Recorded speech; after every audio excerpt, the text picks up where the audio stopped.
Microsoft a annoncé la fin des mises à jour pour Windows 10 pour le 14 octobre. Je sais qu'aujourd'hui beaucoup de personnes se demandent comment elles vont faire après le 14 octobre.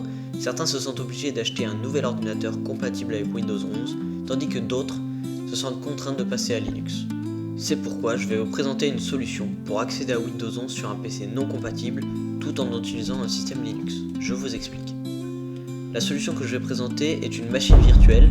Donc je vous avertis tout de suite, tous les PC ne sont pas capables d'exécuter une machine virtuelle, donc on va faire un test pour savoir si votre machine en est capable. Si vous êtes sous Windows 10, vous allez faire Windows R, puis CMD, et entrer la commande System Info. Et ici vous allez regarder si ces 4 dernières lignes sont marquées Yes ou Oui, et si c'est le cas, votre PC est compatible avec les machines virtuelles. Si vous êtes sous Linux, vous allez ouvrir un terminal, écrire sudo kvm-ok, entrez votre mot de passe, et ensuite ici il y a écrit kvm acceleration can be used, ce qui signifie que votre PC est compatible avec les machines virtuelles. Pour installer cette machine virtuelle, il faudra être sous Linux. Pour installer Linux, je vous laisse aller voir un tuto, il y en a plein sur YouTube, c'est vraiment pas compliqué. Moi je vous recommande Ubuntu, c'est l'une des nombreuses versions de Linux qui me paraît plutôt simple d'utilisation, même pour les personnes qui sont pas trop à l'aise avec un ordinateur ou alors qui sont vraiment habitués à Windows 10. Dans cette vidéo on va utiliser Docker, je vous laisse aller vous renseigner sur exactement ce que c'est, je vous mettrai le lien dans la description.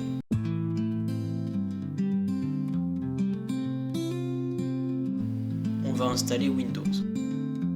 Donc la première commande qu'on va faire c'est sudo apt install docker.io, donc pour installer Docker, et docker-compose, une de ces extensions.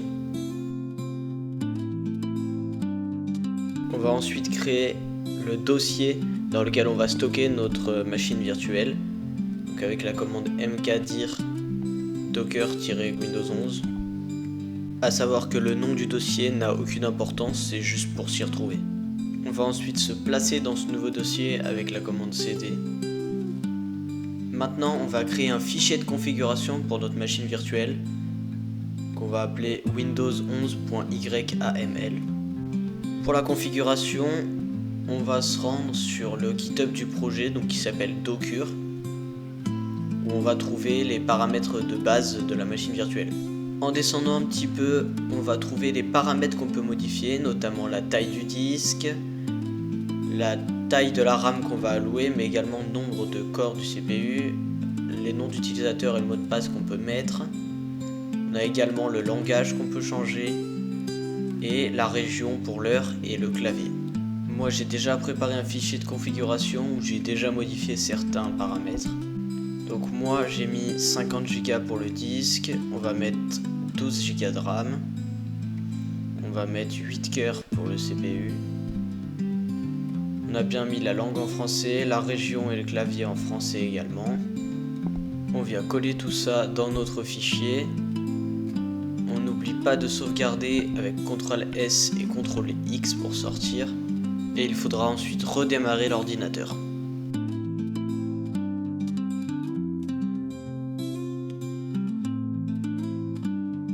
Après le redémarrage, on se rend dans le dossier qu'on a créé tout à l'heure.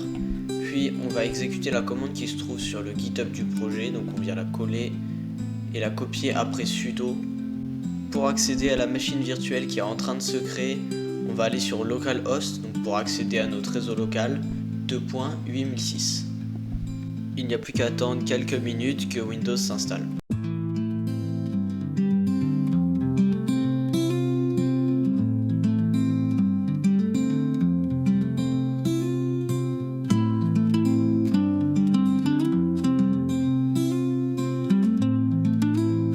Après quelques minutes d'installation, on arrive sur Windows 11. On peut voir ici que les paramètres qu'on a mis dans notre fichier de configuration n'ont pas été appliqués. On va maintenant simplifier un petit peu l'exécution de ces machines virtuelles parce que c'est un peu compliqué de rentrer à chaque fois la grande commande. Donc on va créer un fichier de configuration qu'on va appeler windows11.sh. Ce fichier de script est très simple, on va y mettre 4 lignes. La première qui signifie que c'est un fichier de script. La seconde permet de se rendre dans le dossier où on a créé la machine. La troisième exécute la commande pour démarrer la machine virtuelle, donc avec notre fichier de configuration. Et la dernière permet d'ouvrir directement le navigateur avec la bonne page web. Donc là j'ai mis Firefox parce que mon navigateur c'est Firefox. Bien sûr vous adapterez à votre navigateur. On n'oublie pas de sauvegarder. On va ensuite se donner toutes les permissions sur le fichier avec la commande chmod 777 qui nous donne notamment le droit d'exécution. On va ensuite se déplacer dans le dossier bureau. Pour en apprendre un peu plus sur toutes les commandes que j'utilise, je vous invite à aller voir les shorts que j'ai fait sur ma chaîne. On va ensuite créer un nouveau fichier qu'on va appeler script windows11.desktop. On va y copier tout ce texte, donc je ne vais pas tout vous expliquer. La seule ligne qui nous intéresse vraiment, c'est cette ligne là, avec le chemin dans notre fichier de script qu'on a créé tout à l'heure. On vient copier-coller tout ça dans le fichier qu'on vient de créer. On n'oublie pas de sauvegarder et de quitter. Et notre fichier .desktop est bien apparu ici. Donc on va faire clic droit et autoriser l'exécution. On va donc double-cliquer dessus et entrer notre mot de passe.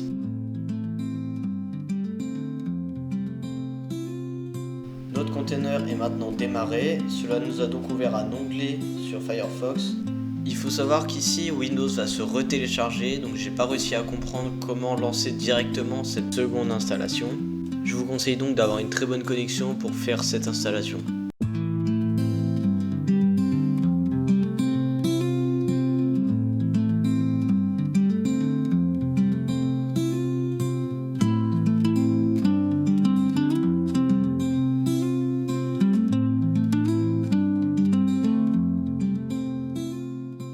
A savoir que pour éteindre une machine virtuelle, cela ne sert à rien d'aller dans le menu démarrer, il faut arrêter depuis la console en faisant CTRL-C. Le projet avec lequel j'ai travaillé depuis le début, c'est le projet Docker. Il faut savoir que Docker, c'est pas que Windows en machine virtuelle, c'est également macOS. Donc je vais vous présenter également comment installer macOS en machine virtuelle sous Linux. Pour macOS, c'est exactement la même chose. On va ouvrir un terminal, créer un dossier pour stocker notre machine virtuelle. On va ensuite se rendre dedans avec cd. Et pour la suite, on va écrire sudo et le reste de la commande va se trouver sur le GitHub du projet.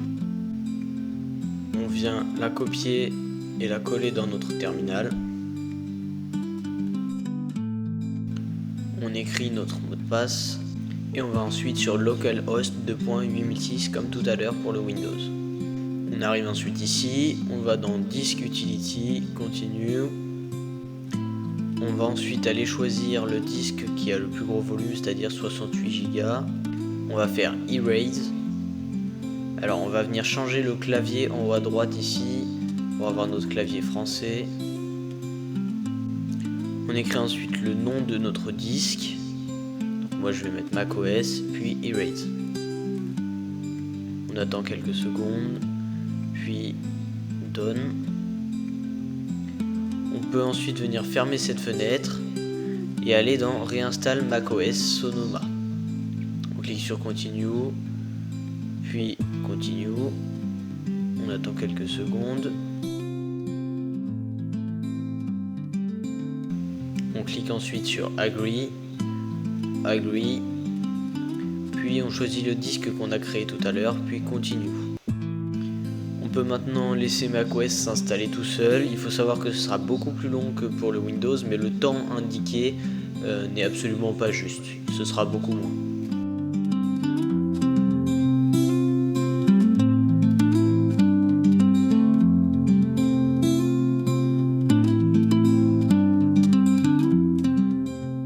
On arrive ensuite sur la page de configuration de macOS où on va choisir notre pays. On a ensuite le choix du clavier et des langues. Donc là il y a French déjà dedans, donc je vais le laisser comme ça. Ensuite je vais passer ces étapes. Ensuite je fais Continue. Ici je vais faire Not Now. Ensuite je vais faire Setup Later. Skip. Ensuite je vais mettre agree. Ensuite je vais rentrer le nom d'utilisateur que je souhaite utiliser pour macOS. Ensuite le nom du compte va se mettre tout seul. Je viens choisir un mot de passe. Je clique sur continue. Ensuite je choisis toutes les configurations que je veux mettre. Et me voici arrivé sur macOS. Ensuite, pour simplifier le démarrage de macOS, on va copier-coller les deux fichiers qu'on avait fait tout à l'heure pour Windows, dans lesquels on va modifier bien sûr le nom. On va également modifier rapidement le contenu, notamment le nom pour les liens entre les deux fichiers,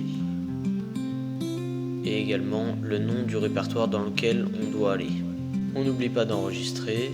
Alors moi ici j'ai pas modifié le fichier de configuration parce que j'ai pas réussi à faire fonctionner la configuration. Si vous savez comment faire, n'hésitez pas à me dire dans les commentaires. Donc ensuite on va venir copier-coller le fichier .desktop qu'on a fait tout à l'heure. On le récupère, on peut le renommer en macOS. On va ensuite aller dans les dossiers, dans Bureau. On va modifier le fichier .desktop, notamment son nom, pour le renommer en macOS.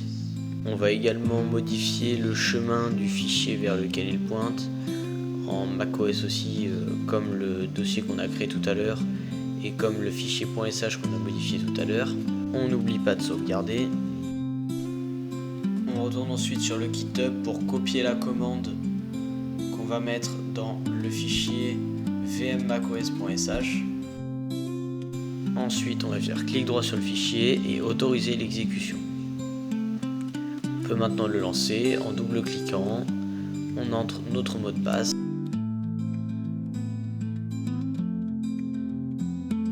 On retourne ensuite dans notre navigateur et on retourne sur le même site, localhost 2.8006.